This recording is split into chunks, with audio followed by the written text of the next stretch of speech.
Alright, welcome to another episode of the BFS Bar. Basically, the BFS Bar is a series I started not too long ago, and it's where I review movies, TV shows, or animes that I recently watched. And in today's BFS Bar, we're going to be reviewing the new My Hero movie, My Hero Academia. You're next. Alright boys, we are at the movies right now, and I'm about to see the new My Hero Academia movie. Me personally, I think My Hero has the best movies out of all anime shows. Alright baby, now, I know you don't know shit about anime, but we need a prediction for the movie. 0 out of 10.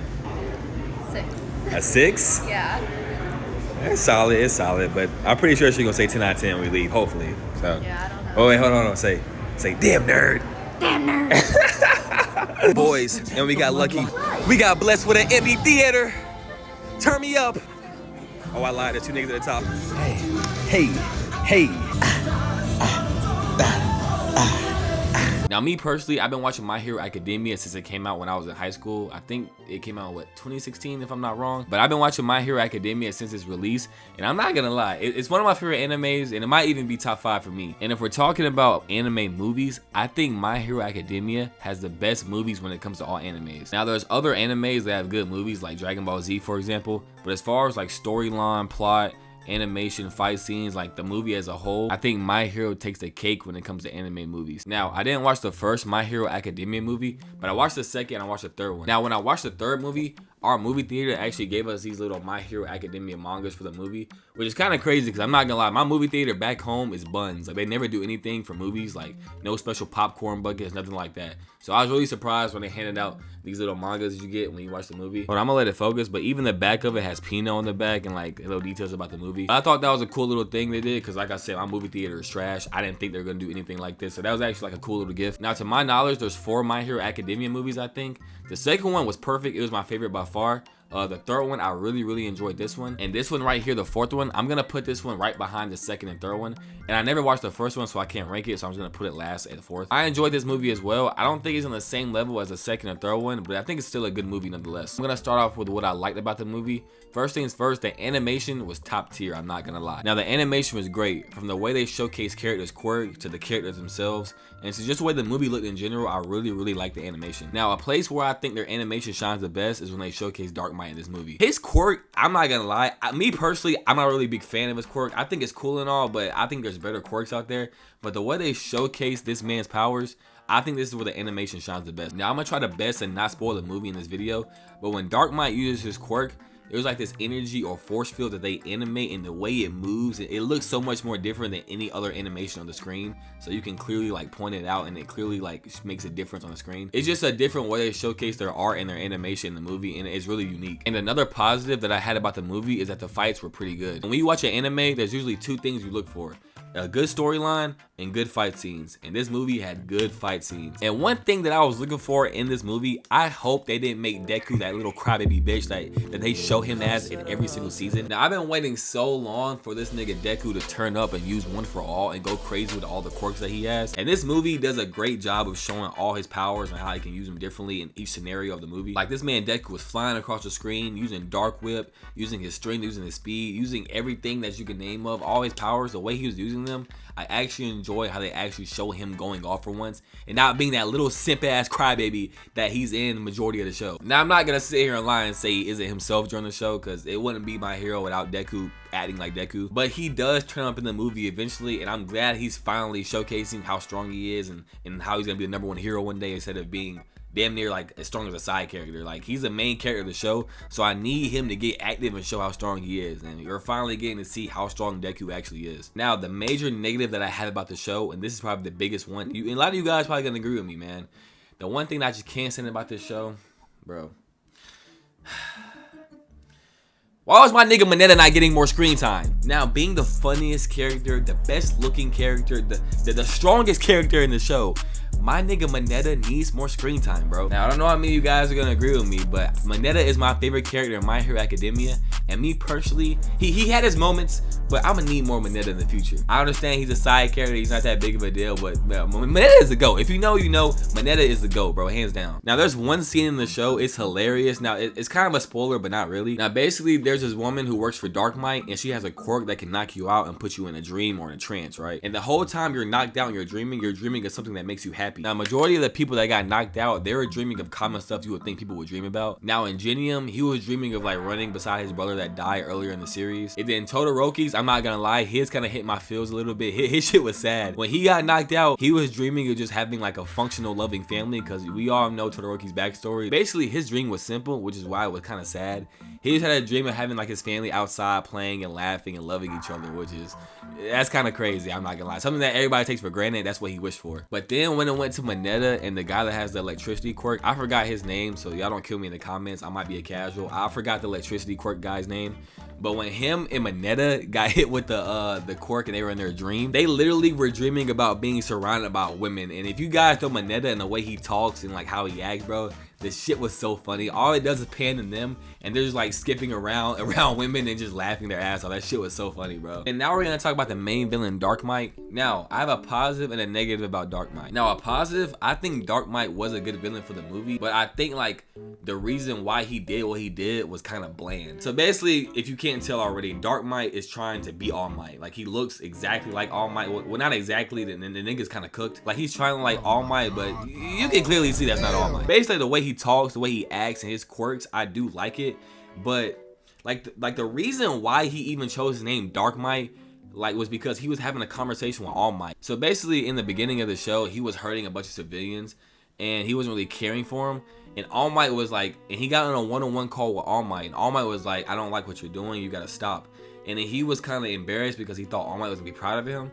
And then All Might was like, what you're doing is dark. And basically he was like, okay, well, since my idol doesn't appreciate what I'm doing, I'm gonna turn around and become evil, kinda. And I'm gonna change my name to Dark Might since he says I'm dark.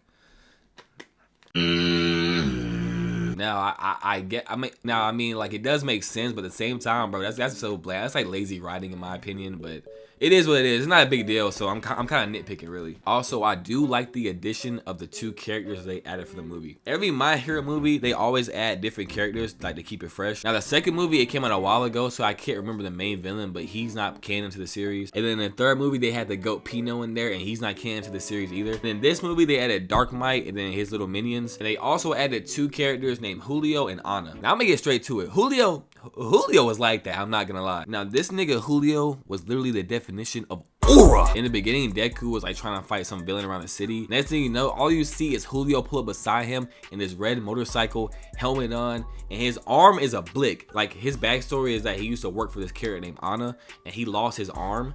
And he basically turned himself into like a cyborg basically, and he has a gun on his arm, and he's straight blicking everybody in the whole movie. Now him and Anna come from the same place. He used to work for Anna. He was basically like her butler. And Anna, she's like the main important part of the whole movie. Like I said, I don't want to spoil the movie. Like this is telling you about it, but it's not really spoiling it. Like I'm giving you the synopsis, but at the same time, these aren't main facts that you know that's gonna spoil the movie for you. Basically, Anna's quirk is that she can enhance anybody else's quirk and basically make their quirk 10 times powerful. But the catch is you have to be compatible with her. Like in the beginning of the movie, Deku grabs her, and since he's not compatible, she like temporarily wiped his quirk away for like 2 minutes or something like that. I don't know. But basically, if you touch her and you're not compatible, it'll basically like mess up your own quirk. That's the best way I can explain it. Like, you really can't use your quirk if you're not compatible with her. But if you are compatible with her, then my nigga, your quirk is getting 10 times a power upgrade. But there's another catch. When she uses her quirk, it does like self-damage to her. Now, she can use her quirk to make someone more powerful, but the more she uses it, the more wear and tear it has on her own body. But then Julio, he used to be her butler. Basically, his quirk is like neutralization. So when Anna would use her quirk and then it would start like backfiring and hurting her, he would use his right arm and he would touch her and it would neutralize her quirk. So that was his quirk, was neutralization. I watched this movie 2 weeks ago, so I'm trying to do my best to remember it. But I don't know if they really explain it or not, but basically Julio doesn't have his right arm anymore or his eyeball. And basically the whole right side of his body is a cyborg. So I can't remember if they explained that or not. But yeah, I do like the addition of Julio and Anna, and I think they're 2 good characters to the movie. And then lastly, my main nitpick, or like my biggest negative of the movie, compared to the second and third My Hero Academia movies, this story and really the end of the movie was so just like I did not like the way this movie ended at all. Now obviously most anime movies are all the same. Like there's a villain they introduce, He's super strong. He whoops the main character's ass a few times. And at the end, the main character gets strong and he overcomes the enemy. That's usually how it is. This movie was like that and it wasn't at the same time. But me personally, I just wasn't a big fan of the end of it. Now, try my best not to spoil it. Dark Might at the end of the movie, he like goes ballistic. Like he's super strong as hell now and he's using Anna's powers. And then finally, Deku and Julio, they find him and they start throwing hands. Now, I ain't gonna lie. Julio gets his ass murked at the end of the movie. He is getting his shit clapped left and right at the end of the movie, and so is Deku. Half the fight, Deku is pinned against a mountain because Dark Might whooped the shit out of him and he couldn't even move. Yeah, but then Bakugo and Todoroki show up and all three of them are like using their reasons of why he's never gonna be All Might and why they fight for All Might. And then these niggas start turning up. They start throwing crazy hands. Bakugo is shooting explosions, Todoroki using his fire and ice. Now, my favorite part of the movie when they finally whoop Dark Might's ass, you guys know when Deku is fighting, then when he delivers like his final punch, he'll be like Detroit Smash or name a city. This nigga Deku was whooping the shit out of Dark Might, and each time he landed a hit, he was naming a new city. He was like Texas, Delaware, Wyoming. And then with that smash, Deku, California, Detroit, Michigan, Delaware, Idaho, whatever state you need to use, my nigga. This animation is crazy. Real niggas don't look at the explosion behind them. Oh my gosh, Deku is so tough. I forgot about that little dude. Was that Bakugo's mom? Bakugan?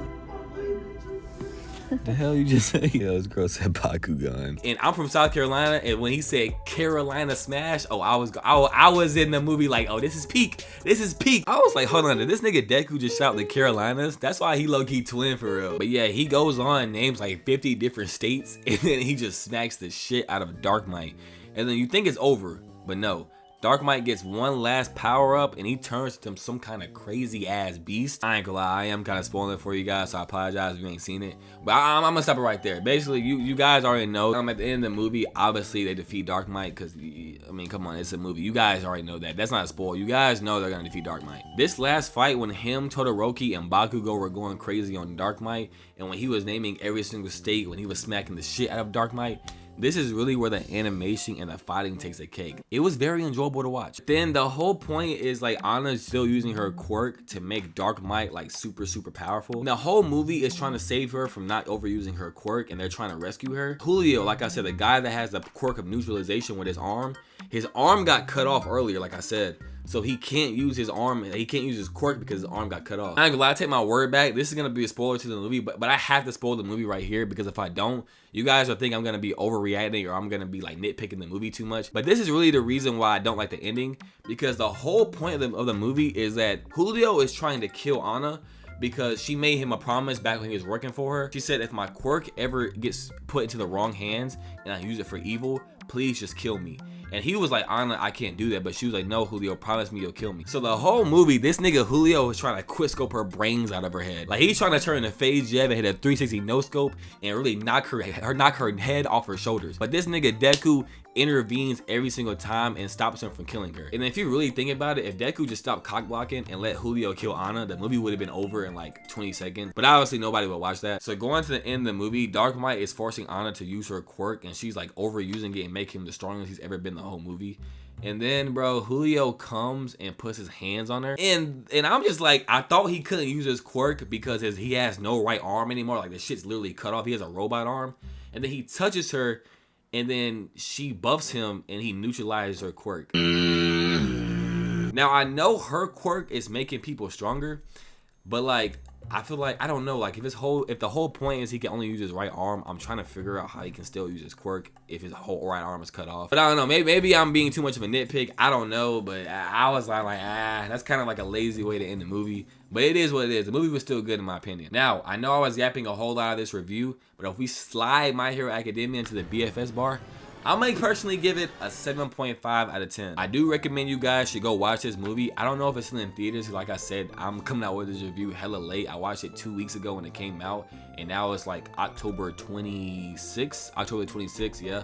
So I don't know if it's still in movie theaters, but if it is, definitely go watch it. But I would say watch the first, second, and third movie first, so you guys can get like an idea of how the My Hero Academia movies are, and you guys can see like the better ones first before you go watch this one. Yeah, that was today's BFS bar. I'm gonna see you guys in the next one. I don't know what's gonna be the next one. That Venom movie just dropped, but Like, come on, let's be honest. Like, do I really want to watch that Venom movie? Nigga, I don't know. Try. Did you guys see the second Venom movie? Try. That shit was ass cheek. So I don't know if I'm gonna go watch the third one. I might, just for BFS bar purposes. But I ain't gonna lie, I already heard bad reviews about it. But I'll let you guys know if I go see it. Like always, BFS, believe, fail, succeed. All right, so we just left the theater. And I'm not gonna lie, out of all the My Hero movies, this is probably like the third best one. So I'm gonna put like right in the middle and give it like a 7.5 out of 10. It was good, but I don't think it's better than the other ones. And what do you say, baby? My first time watching anime, I rated it a 7. 7 out of 10. But hold on. What did you say about Midoriya? Midoriya's annoying.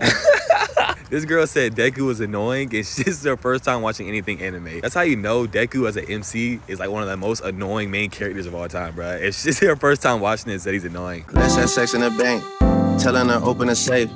I hate a privileged rapper who don't even know what it takes. The diamonds they hit like a rainbow, that's cause the necklace a frame. Whoa.